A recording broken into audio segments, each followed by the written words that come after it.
Good evening, and welcome to the Allens Creek Stabilization meeting. My name is Mark Valentine. I'm the town engineer here in Penfield. We have Wendell Buckman. He's our consultant from Barton, Loguidice, who's been working with us for several years. Amy Owens in our engineering department, Mike O'Connor in our engineering department, and then Supervisor Debbie Draw is with us here this evening. So thank you all, first off, for coming. Appreciate you coming out. This has been many, many years. For those of you who have been there for a while, this is many, many years in the making. We've had a series of incidents. This actually started prior to my even being with the town, and I've been with the town 19 years. So going back to the late 90s, we had some storm events, some erosion, some issues in the area. As all of you know, we do have, or the county has a major trunk line sanitary sewer running through the area, which has added to the issues. Got into the mid-2000s. We started doing an evaluation of the area, did a soil assessment, did some other information. Come mid-2015, had a major hillslide, dealing with Terry over by his property. Your backyard, where a large portion of the hill came down in a storm event. So the slope's been undercut, trees came down, sediment came down, got an emergency permit from the DEC to do the mitigation of that. We've got other neighbors that are losing feet of their backyard every year through the erosion. So we've known for a while that it's been an unstable situation. Some of that's due to upstream. Town of Brighton goes into Pittsford. Brighton's an older developed neighborhood, does not have storm ponds, does not have a lot of the current infrastructure that would help during those things. So as you all know, living on it, it's a very flashy stream. It's a beautiful little babbling brook today, but as you know, in a heavy storm event, that comes up quick and changes quickly and has created some erosion issues. So coming out of the 2015, that put forth the impetus for the town board to hire the consultant. So in 2017, we brought Barton Loguidice back on. They had done the initial work with us at that soil study in 2012. 2017 brought them back on and then started the actual design evaluation of it. So you've probably seen many of us in your backyards, me wandering through from time to time, did survey of all of that area, did an evaluation of the area, and then put in a formal application to the DEC and Army Corps in 2020. So that was submitted to them then. COVID hit, that kind of got stuck in their area. We recently finally just got the permit from them just this spring. So that kind of brings us to where we are now. So they've asked us for soil sampling. We've done soil samples back there. Some of us have seen us back there doing grab samples to see what the material is coming out, what we're doing with it. We'll go through the short presentation. Wendell's kind of got some history, some pictures showing what's going on. We've got some design elements on the side showing what we're looking to do, what that is, and then we'll get into some conversation. We'll be, talking to you about, getting releases. So the area in the water is a water of the U.S., so that falls under U.S. Army Corps DEC regulations. So we can work in that area given their permit. Obviously, once we're upland of that, we're on your private property, so we'll need your releases to allow us to do what the work is on the upland area, stabilizing the slopes, re-engaging the floodplain. As all of you may or may not know, it is a major floodplain back there that runs through the backyards and, of Allens Creek. So that's kind of part of it. So I think with that kind of initial start, I'll let, Wendell kind of go through their background, and then we'll kind of go back and forth from there. And again, I say once we get into it, welcome questions and conversation. Yep, yeah, I just have a brief presentation to kind of go over some of the general topics at high level, and then we can, as Mark said, we can get into something more specific. We do have the boards over there that we can look at, find where each property is, and go through what specifically we're doing at each place. So just quickly, I just want to kind of go over the objective of the project. Obviously, we know where the location is, what some of the issues are, how we got here on design, some of the data we collected, why we collected that data, how we used it. As Mark said, we've gone through the regulatory requirements, DEC and Army Corps. Quickly talk about what our schedule is moving forward, and then open it back up to more of a discussion where we can answer questions. So as Mark said, the objective here is kind of to create a stable stream. Right now it's not stable. It's moving all over. There's sediment being deposited. So we want to create a stable stream, protect those eroding banks, reduce the flood risk. Right now, as Mark said, it's flashy. And part of that is reconnecting it to the floodplain, creating, and I'll get into that in a minute, to make it a little bit more stable. Another benefit here is fish habitat. I know when we first came onto this project, we've heard some stories that the fishing back here used to be phenomenal and has kind of gone away in recent years. So part of what we're trying to do is reestablish that too, which goes hand in hand with having a healthy stream. So I won't spend much time here. As I've been talking to all of you, I think all of you are along this corridor, so you all know where we're talking here. There's a red outline there of where it is. Here's a little better diagram kind of going along the back of Shirewood and the Burrows Hill Drive area. It kind of goes from, as Mark said, just downstream of the town line. The problem is this stream is what's called an F3 or an F4 stream, which basically means that it's entrenched, it's unstable. F3 streams aren't desirable. And what we were looking for is more of what's called a C stream, which is more stable. This is, from Rosgin level, there's a Rosgin is a, I guess, world-renowned, really, throughout the country, leader in this, and he kind of came up with these stream types and what's stable, what's not, what to look for, these parameters we look for. And this stream is entrenched. It doesn't engage the floodplain, which creates problems on the opposite bank, which has caused the slides, which then exacerbate the problem, and it turns into this cyclical event where things don't go the way anyone wants out here. A lot of erosion, a lot of sediment deposit, a lot of the things I'm sure you've all seen. Causes failures on the slope on the far side. And one of the other issues is obviously accessibility. As Mark said, it's the backyard of most of your houses. So, at the end of this, we'll talk about accessibility of the site, how we can get back there. And obviously, however we get back there, we'll reestablish lawn areas or wherever area we disturb on the way back out, but we do need to get equipment back there to perform the work. So part of what creates a stable stream is a sense of balance. This little image down here kind of shows perfect, I guess, a stable stream, and that you've got a low flow area, you've got a floodplain for it to engage when water comes up, an area to relieve that pressure.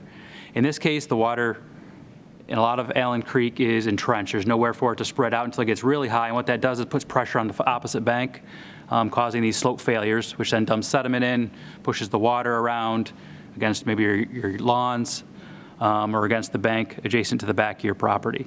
So the key to stream design is kind of creating a balance.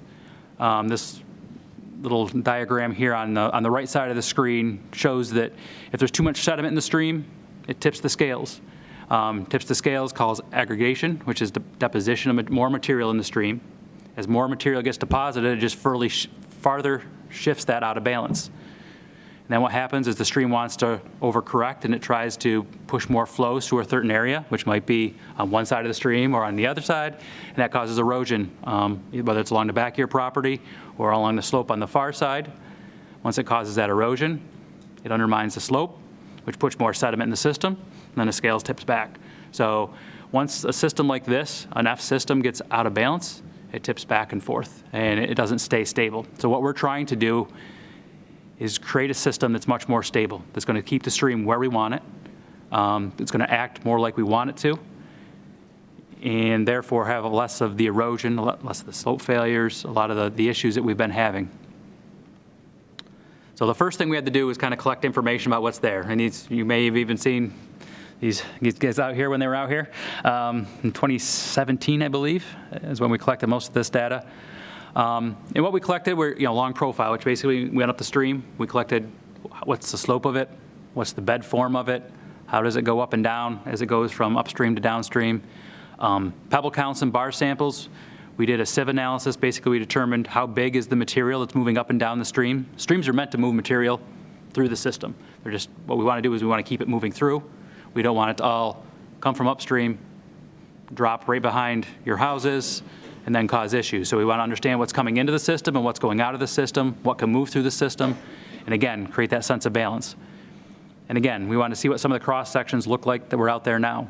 Some of the ones that are maybe some too wide, too narrow, both those cause issues. A cross section that's too narrow increases velocities, which increases erosion.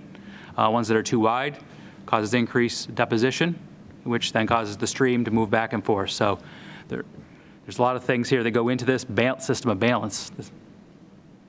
Yeah, so like I said, we want to get to a C stream is really what we're looking for.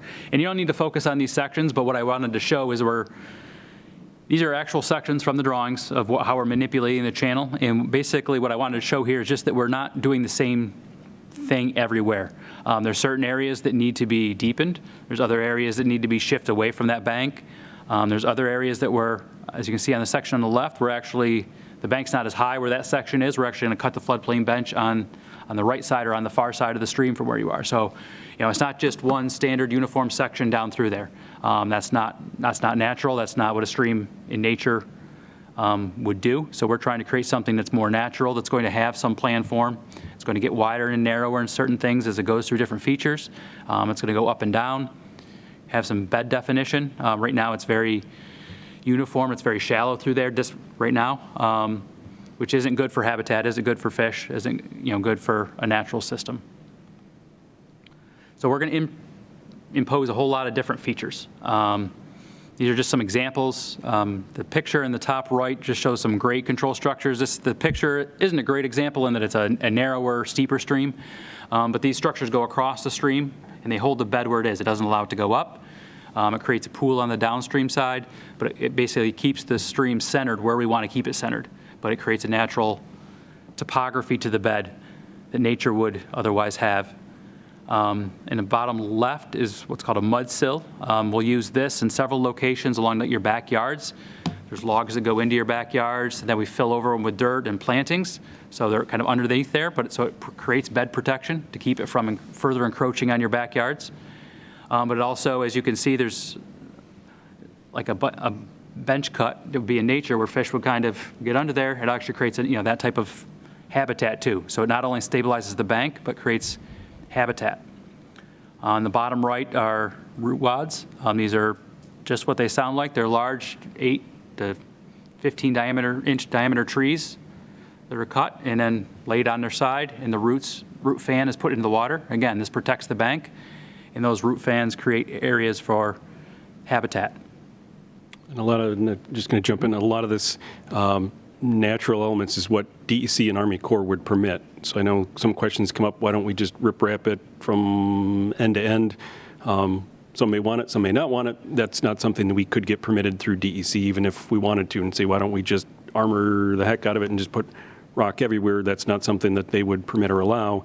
So that's why we're utilizing these natural methods in stream restoration, just because, one, it's the right thing to do, but two, that's what, let's say, both the U.S. Army Corps and the DEC, we had to go through those processes to get this approved. As you can see, and even in some of these details, there is rock incorporated into it, but it's not, once I say that, everyone's picturing DOT big rock channels, and it's not that. I mean, it's smaller rock, but we integrate it with the log structures, with the root wads. So it's there from an engineering side of things, it's there to help stabilize the bank, but it's not in your face looking like, as Mark said, a rock-lined ditch through here, which, naturally, nobody wants the look of that in their backyard necessarily. As I said, we have the plans. I'm not going to try to go through these. They're too small to have up here. We do have the plans over there that we could talk about, find everyone's property, talk about different things. What I did want to point out is just that we're doing different things. Again, we're using these different elements throughout the stream. We're keeping some sinuosity. It's not just going to be a straight line shot. Those actually create their own problems. There's been a lot of studies that the old thinking of dredging the channel, that we hear, I haven't heard it here so much, but at other locations where we've done similar projects, it was never a problem. We used to dredge the channel every couple of years, and it was never a problem. Well, what happened is that you dredge the channel in a nice rectangular opening, and that overly wide, the sediment comes down, and all of a sudden the water wants to move back and forth, or dumps all that sediment in, and you have to come dredge it again in 2 or 3 years. So that's just not a sustainable, it worked temporarily to reduce flooding, but then you were back there. It was a high maintenance issue, and could create bed issues or bank issues in and of itself. So the concept is more to collect this data, determine what should be there size-wise, not too big. Something too big creates, where did I thought I had a picture? Like this bottom picture on the left, all that sediment that was there. Sorry. Sensitive, bad. But when you get all that sediment flattened out, the stream doesn't want to be that flat. It wants to find a deeper channel. So what it does is it picks a side. In this case, in that bottom left, it picked the side of your backyard and went that way. And in the case of the top right, it went towards the other bank and eroded that steep slope. So going overly wide or overly flat, that works against us. As much as it initially thinks, you get all that sediment out, you dredge this nice big channel, that should work. It can actually work against us because then it just drops more sediment and then the stream finds its own way. It's not stable at that point. And that's what's happened here. So yeah, as you can just, the bottom part of this is what's called the profile of the stream. The dashed line is the existing bed. So we are going to drop it down in some areas, try to create some deeper pools, give it some contours. The pools create habitat. They also dissipate energy, which will control the energy, erosive energy on either bank. We're going to have some structures to keep it centered where we want it, not let it go tight to either the far bank and have the slope failure or into your yards. So there may be some loss of backyards in certain areas as we try to establish this plan form, but then it should be stable where it is, and it's not going to be this continuous erosion of what's happening now. As Mark said, we've gone through the regulatory process. We screened. This is a Class B VT stream, so it's a trout stream. Right now, we may not be seeing a lot of that right now, given the distressed nature of the stream, but the idea is that nature wants this to be a trout stream. There's a habitat potential there. So if we establish this, our expectation is that you will see more fish return to this reach after this project. We did have one down in Tremont State Park that happened. That was actually a waterfall, a Fordway in that case. We took it out. We did the work. One fall, we finished it up. The next spring, we got a call from the park office that they'd had 4 or 5 fishermen in there already seeing the fish had found and worked their way up through the reach. So you can see the impact, I guess, of these changes quickly from a habitat. It doesn't take long for nature to find these areas in return.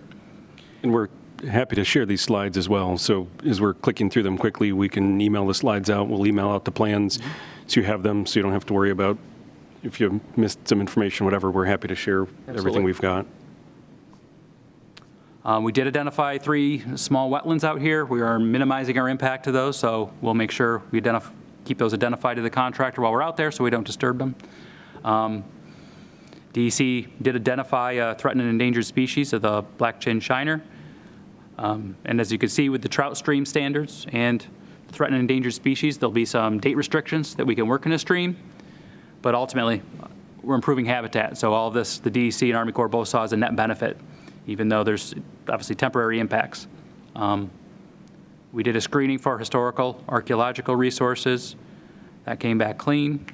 There's no contaminated materials. We went back to DEC requested that we did some soil samples. We went back, did some soil samples, sent those to a lab, tested them. Everything came back clean, so there's no areas of concern. We don't have to worry about digging in and finding something that we don't want to.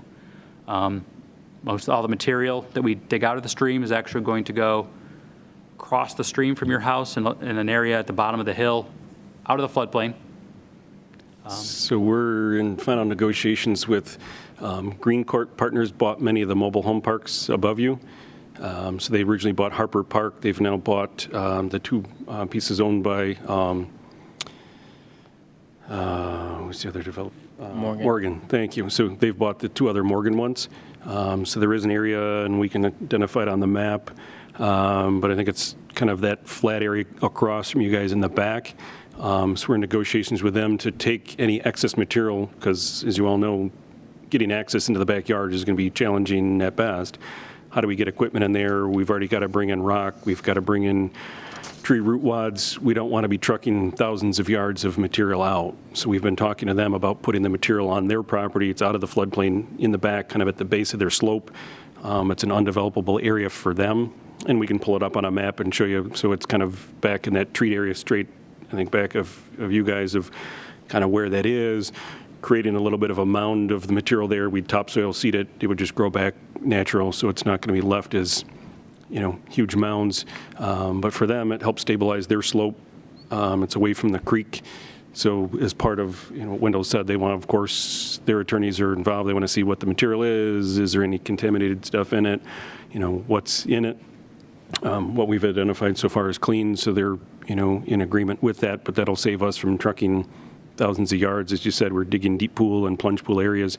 We'll have excess material coming out of this project, so rather than trucking it out and trying to get it between houses, if we can deposit it back there, that'll be not only a savings of time, money, and cost too. obviously impact to the stream in the area. So we can show that and pull that up on a map at the end as, those are interested. So with that, we do have, as Mark opened with, we do have the DEC permits and Army Corps. We're actually using 2 nationwide Army Corps permits, so we do have the permits in hand at the moment. So from that side of things, we're through the regulatory process, and we're ready to move forward with this. I know it's taken a while to get here, but we are looking to move forward. So as I said, we're here today to get some public input, talk property access, and as Mark said, some easements, what we need to do the work. The town has tasked us with finalizing contract documents in the next month or so that we can go out to bid with this, get a contractor on board, and hopefully go to construction in late fall. So with the stream restrictions, we can't do work after October 15th. So we can't do work before June 15th, so in staying out of trout, salmon runs, and we can't do work in the stream after October 15th. So we've got a set time frame of the summer. You get into long-eared bat season at the end of the seasons. We can't be in the stream. We can't be taking trees down. We've got to be out of the stream. We could still be doing restoration, landscaping, that type of stuff. We can't start before June 15th, so we're kind of locked into that summer time frame as our area to work in. So since we've just got the permit, we wanted to kick off, have this meeting today. Would like to schedule a time to walk the backyards with all the neighbors, pick an evening, whatever works best. Start at one end, walk through. We can walk through the elements, the items that are in each of your backyards is what's proposed, answer questions, so kind of hopefully move through that stuff in April, get, buy-in from the neighbors, get the releases, get the sign off on that, and then look to, put it out to bid late spring, early summer, and then look at a summer construction is our time frame that we're looking at right now. Our expectations probably, it all depends on the contractor, how quickly they work, how big a crew they bring in, but I would probably say roughly an 8-week construction once the contractor gets going. There might be a little work on the front end of that or work on the back end of that to clean up, but I would say a lot of the work, just given the schedule and everything else, could be done, middle of August to middle of October. They would do a bulk of that work. So we'll have to do times of bypass pumping. We'll have to do others to dewater areas. So there's going to be some logistical stuff with it. We can, say get into the specifics. We are going to retain the services of Barton Loguidice to be our technical expert throughout the project. So if they have questions, contract with the contractors, and then this is our engineering department. So we'll be the ones that'll be out there, your liaison on a daily basis. If there's issues, concerns, we don't know the contractor at this point. It'll be a publicly bid project, so we've got to put it out to RFP. We do have some grant funding commitment from Senator Baruch. She has given us $250,000 towards this project. Obviously, she sees the concern and the issue. And then the town board has allocated money as you all pay into a townwide drainage fund. That money has gone along, and we've rolled money over, so we've allocated money through the years to pay for this project. So it is fully funded back by the town board to go ahead with this, and then obviously we've also gotten some grant funding for it as well. So that's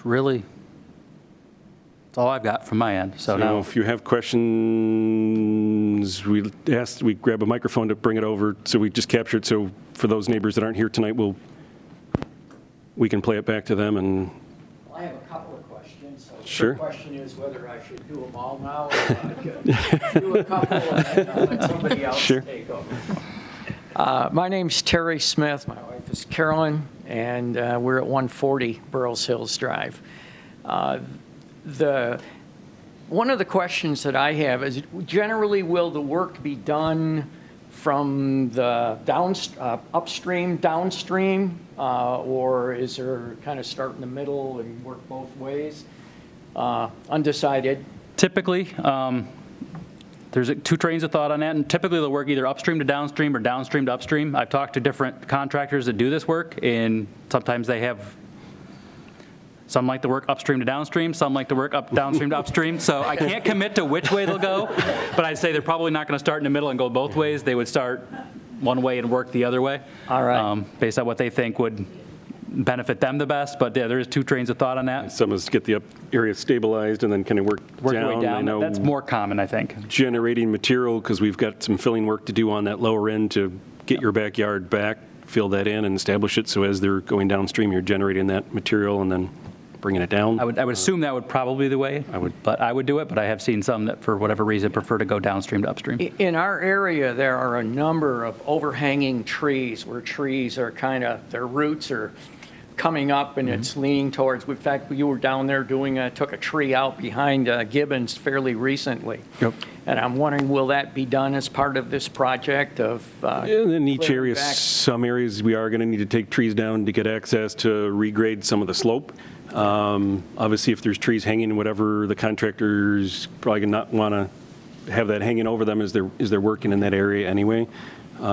So, depending on when that contract's bid, we could do some of the tree work earlier on. They could salvage some of the trees and reuse them as the root wads and other parts, for that. But, some areas we are going to need to do some tree removal as we're establishing those benches. As you've got a steep yard and it just drops off. We kind of need to lay some of those slopes back to reestablish the floodplain. So as Wendell said, each area is a little bit different. So I can't say until we walk it, your tree's going, your tree's staying. Obviously we want to minimize the impact that's out there. Trees do the job of holding the slope and stabilizing the area, so we're not looking to clear cut just to clear cut and you create more issues. But in our area, most of the trees that are leaning over are on the trailer park side of the creek, which would be the south side of the creek. I have one other question that is kind of unique to us. The Monroe County sewer line runs fairly close to the creek. Yep. And we have an issue with the sewer line in that there seems to be water going into the trench where the pipe is buried. And we our backyard ends up in the summer very wet. In fact, it was a couple years ago, I actually got the garden tractor stuck in the lawn. It sunk in the mud in the backyard. And I don't know if there's any way that you can keep an eye on or look out for the potential of where the sewer line runs very close to the creek, that there might be some, whatever you'd call it, the water going in and actually following the pipeline. Okay. It is a pressurized line. We haven't really investigated or proved whether it is, the lawn is always green. Even in the driest summer days, the lawn is always green. But there's no aroma, so we're not convinced that it's a pressurized pipe that's leaking, but the water is following the trench. I mean, that's something we can talk, that's owned by Monroe County, so the Monroe County Department of Environmental Services, we can have conversation with them. If you would, that would be At the same time, obviously, this project is helping to protect their asset as well. I know we reached out with them years ago. Obviously, if erosion continues, they could undercut that pipe and obviously have impacts on that. But I'd be interested if there are water bars along the way. Typically, you've kind of got along the trench line, more on a steep slope area, you'd have a concrete wall almost that keeps water from tracking, and normally that's kind of down a hill slope, so it doesn't get into the stone bed. I think you had a question over here, Terry, if you just want to pass it on. Sure. And then kind of follows that steep slope area and gets flowing, so if you've got an extra amount of water, it kind of follows that stone trench. They sometimes put water bars in there to kind of block that off, but in a horizontal area, I don't know if that would be the same. Go ahead. Hi. So I'm John Osberg, 129 Shirewood Drive. So my question is about the FEMA designated floodplains and how this might impact that. I mean, will this potentially change the base flood elevation? It will not. So it's not going to make it better, make it worse. It hopefully would just re-engage the floodplain, so when you don't have erosion and ultimately, we're not taking you out of the floodplain. But the vast majority of your entire backyard is in a floodplain, so it's not going to change that. But hopefully, unless you get the storm of storms, you would keep it in the creek area rather than being in your backyard. So the whole point is, obviously, you have the creek there, and then you re-engage the floodplain, you give it a relief area, so the 10-year storm, it still kind of stays in the creek area. As the storm gets bigger, then, it keeps going up. It hits a 100-year storm, your entire backyard may be underwater, and that's not going to change with or without this project. Okay, thanks. Actually, I'm Gail Smith. I'm at 122 Burroughs Hills Drive. I'm actually wondering, I know people were back there yesterday. The Poslucis aren't here to tell you that there are 2 trees that have fallen in their yard over the creek, one from the opposite bank, which is a huge pine tree, and it's blocking the flow of the water. Okay. And then also one that fell further down the other way, Okay. across the creek. So it's got 2 points of contention there. Already. We need that done before June, probably. And I say we've worked in the past, as we've gotten access, and that's one of the things that, I'd like to talk about, and I think we've talked in the past. I think an access through your yard, if you're willing to grant it, would be one of the easier spots to get in. I know we've talked with the Smiths in the past about, getting in through their yard. I've reached out recently and found out that Paychex has sold their building, so on Linden Tech, but we'd like to get an access in off of their property and almost have a staging area from the top end if we can, but it's not Paychex anymore, so I'm dealing with a new group over there. But if we could come in, have an area at the top end, so kind of in that little, if you're looking at the map on the left, that little bubble area is kind of the back of Linden Tech, so it's coming off of Linden Avenue. If we could use that as a staging area or an access in off that top end as we kind of work in from that top end down. But looking for access volunteers, obviously we need to get large equipment in to move these rocks, materials in, trees. Yes, we're going to make a mess. We're going to make a mess in the creek, but hopefully at the end of this, it's going to be a betterment for everybody. Obviously, the Smiths have been kind to let us in the past. We've gone in, used their access through their yard. We've done stream cleanup. We've done the embankment. We will clean up the area. We will, incorporate some revegetation as we go through these properties. So if we are taking trees out, we will incorporate revegetation, plans into those. Yeah, I mean, it's going to be a lot to get in there. It's going to be a lot to access. We're trying to minimize it if we can. Utilize with Green Court and the mobile home park, people across the street, them allowing us to use their property to deposit the excess material is huge. That saves us from trucking hundreds of truckloads of material out that, is wet and sloppy, so that, that should definitely help. But When you say that, the other side of the creek to us is straight up. it probably is just down from you a little bit. So Okay, so maybe you it's mean that little behind the landing? Pons Lesnies or whatever. Yeah. Okay. Yep, it's kind of that Yeah. flood area. So that's the area we're talking to them Okay. about depositing the material in the Okay. back there. So you could have equipment running up and down the creek, and then it would take it over, deposit it there, create like a drumlin along the base. I think Okay. Amy's going to pull it up on a map so we can share it here. So we've been in conversations with them to put the material over there, and then we would cap it, with topsoil and seed and let it grow back. So right now it's kind of a wild vegetated area that really isn't anything. They have no plans for it. It doesn't benefit them at all. Obviously, it's hundreds of feet, as you said. The area right behind you guys is straight up to downstream a little bit. She'll, pull that up.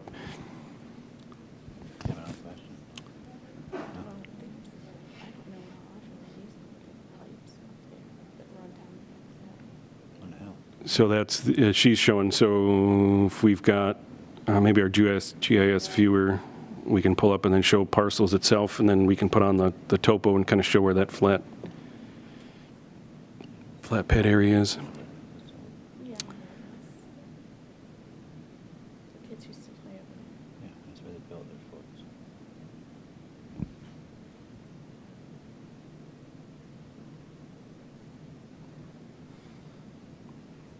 So it's more behind 112, 106, kind of back in that. It'll take a minute for those contours to come up.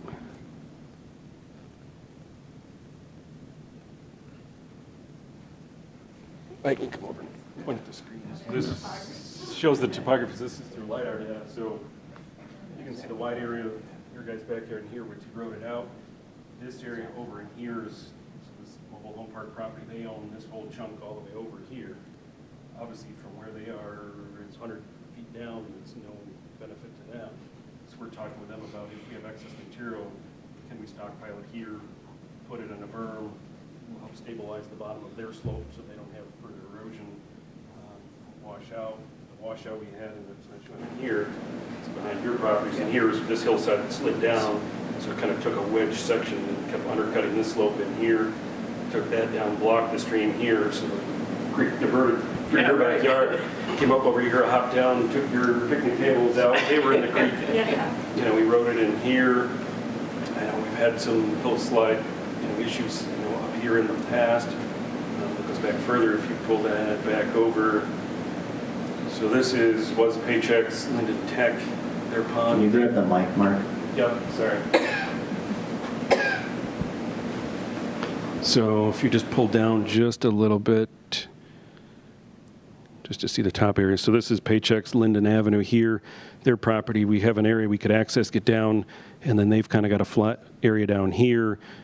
Most of the creek work kind of starts in here, but if we can work with them to get access on that top end and have some staging for materials there. We've been stockpiling rock for a number of years, so we've got Rothfuss Park. We've been taking rock from other projects for this. But if they're open to it, and then we could access here, kind of get in the creek and work this way. I know the Smiths, you guys are down in here. If you guys are willing to grant access here, and then I know we've had conversations about coming in through this end.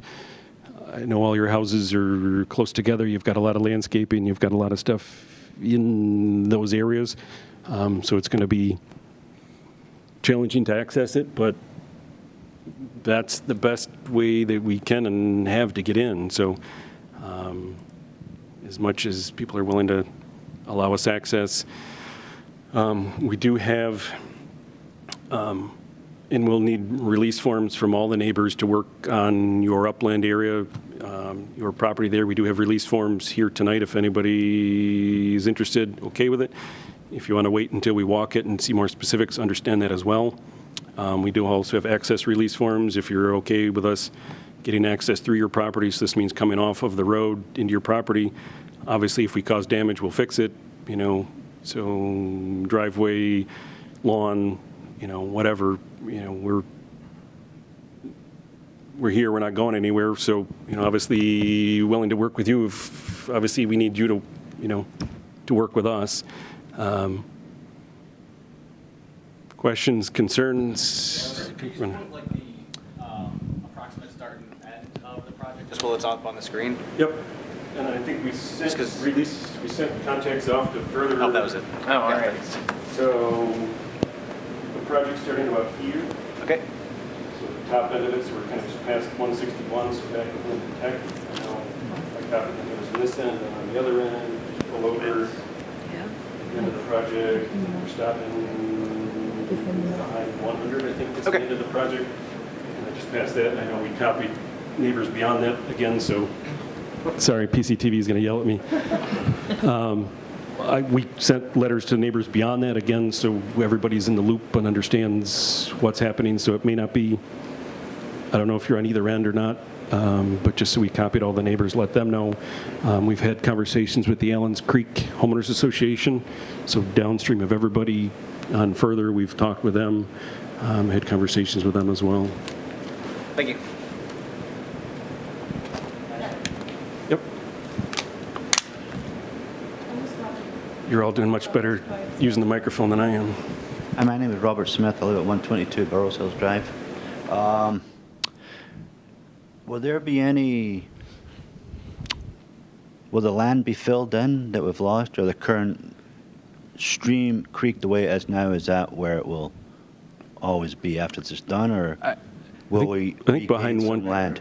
Yeah, I think between 122 and 126, that's the area widened out. We're looking to push the creek Push back a little bit. I think in that area, if I remember right, we're using one of the mud sills, so we'll use those logs to help build that back out a little bit to create the stabilization and push your land back out a little bit in that area. It may not be able to get everything back that you've lost, but we should be able to get some of it back in that area. And then stabilize it so You don't lose any more. lose it more, and then we've got, it's deposited kind of that delta in the middle. Look to clean that out, so Yeah. some of that material could be used to put back in there, and then as we're generating material through those deep pools, that could be used as well to put that material in, rock, sand, gravel, and then, we'd come through with topsoil to then cover it over and, reestablish, vegetation on top of that. Okay, thanks. When I walk out my backyard and I look up that street, that hill, and I look up there, and a couple of weeks ago I went up there, because I do it maybe like once or twice a year I go up, and I look down, from up there, and I was amazed the amount of construction that's going on up there. I mean, I was amazed because a few years ago when you talk about how there was a weakness in the hill and it cut in, and the hill came tumbling down, and I look at all these, there's a ton of equipment up there. They are soil around and everything. Is the group is that an impact? Is that a concern? No, actually, it's going to be a betterment because they're actually putting in less units. So the group that bought at least the initial Harper Park mobile home park is rehabbing all of the front end of it. So the part you're seeing is under construction now. They took all the units out. So I think they had 175 units-ish in that area. They're only putting 130 back. Okay. So they're putting some bigger units in, but they're actually adding some stormwater in. They're adding some other features that currently they don't have. So whenever they were built, they were just kind of built slab on grade. The water runs off the hill and obviously comes down the hillside to you. So they're looking at, and they're doing improvements, betterments. So they're changing them from single units to double units. They're doing some improvements on their roads, improvements to the storm and sanitary within their development. So that was under review by us. The area they're showing right now is the only thing that have permitted or they've gone forward with. They've not shared that they're going to do anything with. It used to be Eastway or I don't know what the far one on the right was. Sebastian's still there, and then the western one, but they've acquired the two that were owned by Morgan before. Okay. Yeah, the only other thing too along those lanes is while I was up there, I noticed there's like pipes that run down that hill. Like you can see those pipes. What are those pipes? I think some of them are storm drains that they've had that gone down there.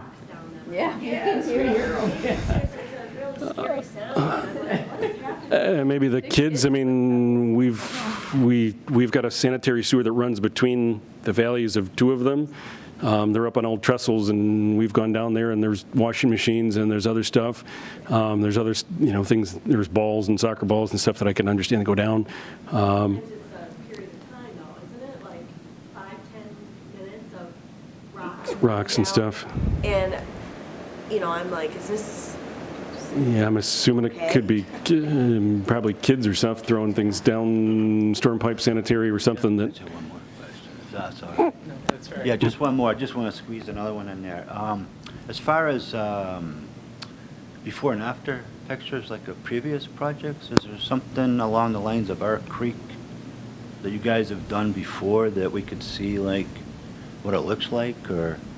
Yeah, I think we can. Just in case, Yeah, let me see if I can come up with some of Yeah. those. We've definitely done some of these. I'm trying to think which one is most similar. I'd just be curious what it looks like afterwards, Sure, absolutely. We have some pictures from about 1913. What it used to look like. Go ahead. So will you need to remove any existing structures? So I have a gabion in my yard, and then my neighbor's got a concrete wall, and then... That's some of the stuff we need to talk about. So preferably, yes. Okay. We'd like to make it cohesive. I know some of the wall restricts some of the area, and that's some of the area that's making it faster through there. Yeah. We'd have those individual conversations, but Okay. yeah, DEC and the permitting they've had, some of the existing structures, one are being undercut, and then some of them are channelizing the stream more, and then obviously as you make it skinnier, it makes it go faster, and that's what's causing some of the, I won't say the whiplash, but then where it kind of meanders down below. So. Yeah, my name's Ralph Gaudioso. I live at 121 Shirewood, and I'm the guy, sort of the guy. I have a low wall, cement wall that was put in the 1970s that goes up to my neighbor who has the tall wall where the creek makes that sharp bend, and I believe the sewer runs underneath that. Okay, we've got that mapped, and that's why I say we've got to look at some of that stuff, where it is. Obviously, I think 113 is the one that's got the big wall and the patio. Right. I don't think they're here tonight. I don't know if they are, but that's a conversation, we need to have with them. That is causing a restriction in the stream and is, really concentrates that flow in there. So any wall that's running that narrows the stream bed, you're thinking about? We'd prefer to lay that back and add some other more natural methods to, to stabilize that. I have the storm sewer that's coming next to that gabion. Is that what they're called? That rock If the wall? baskets with rock. Yeah. So it predates me. I wasn't sure if that was put in by the people who put in the storm sewer or. No, any of the other structures were added, and they said it goes back to the 70s, or more. So we know they've been in there a long time. DEC wouldn't permit any of that today. Yeah. Just because you're filling in next to a stream, you're doing other stuff. It's taken us 11 years to get where we are with this today. So it's a long process. It's, very involved of, what it is. Again, we need to work with you, and hopefully you work with us. So, well, I'm happy to get rid of mine. It's ugly. So that's what I say. We'll have, individual conversations. We're not looking to create a hardship for anybody. We're not looking to, create an issue. But obviously, some of these elements are, creating issues, other spots down the stream. When you, Brighton or Penfield, where those cement walls are? That's in Penfield. It's in Penfield.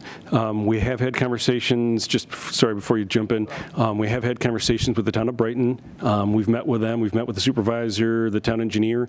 In the initial part, we looked at doing a joint project with them. They deferred. It goes through Corbett's Glen. It gets into their park. I know they've got a lot of their own concerns, but they elected not to be part of this project. So they have been informed. We did ask them if they wanted to be part of it. Part of the conversation, they said, we'll gladly send letters of support. We'll support you in what you're doing, but, we're not looking to join in. so when you do the walkthrough with the neighbors, Yep. will you know exactly what'll have to be done to those properties? We've got it on. good idea, yep. We've got it on the plan, so we'll try to find an evening. We can pick a night, mid-April or something like that. We'll bring Wendell out. We'll be there. We'll walk the properties so we can start at 161 Shirewood. Say we're going to start there at whatever time works, 5 o'clock. Meet there, walk with them. Some people like to walk all of the back properties and kind of see what it's like. Others kind of okay if you're down at. The Smith property will be down there by 5:30, 6 o'clock, or just kind of tell you we're coming down the way and we'll walk, and then with each neighbor say, okay, here's what's going on at your property, here's what we need to do, here's what, the proposed, improvements are, and, so we'll look at those individually with the neighbors, and, we may look at, ahead of that or different times, and I've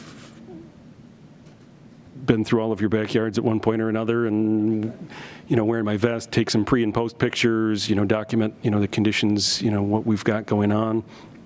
But I say this engineering staff are going to be the ones that are out there, as part of it. You've got our cards, and we'll send you our contact information. If everybody provided their emails, phone numbers, obviously, as we get closer and along the way, can provide progress, status updates, what's happening with it.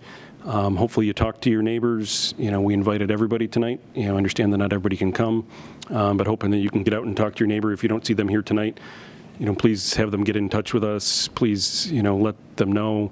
Or if you can send us their email information.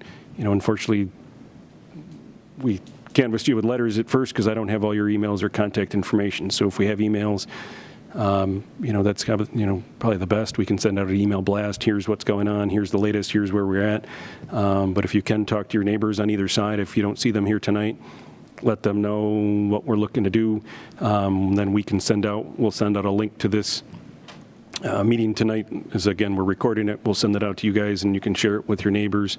So we'd like to get it kind of everybody in the fold, and hopefully everybody's on board, and we can have a successful project.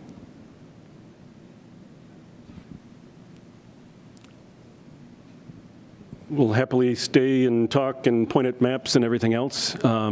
But if anybody doesn't have any specific questions, we'll probably end this portion, stop the video, portion of it.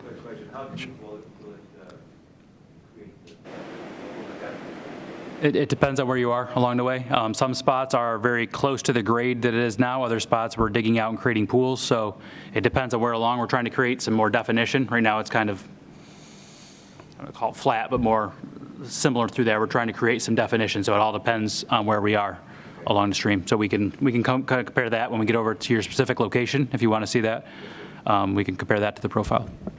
How deep would the deepest part be, do you know? Some of the deeper pools would probably be 3 feet deep pools. Create some deeper pools for the fish to create some habitat. They like those areas to rest in, and then they can move up through the shallower areas to other deeper pools. So we create those habitats that allows them to move up through the reach. Any other questions? Okay. Again, thank you very much for coming out. We'll stop the video portion. Brian, I think we're all set. Thank you.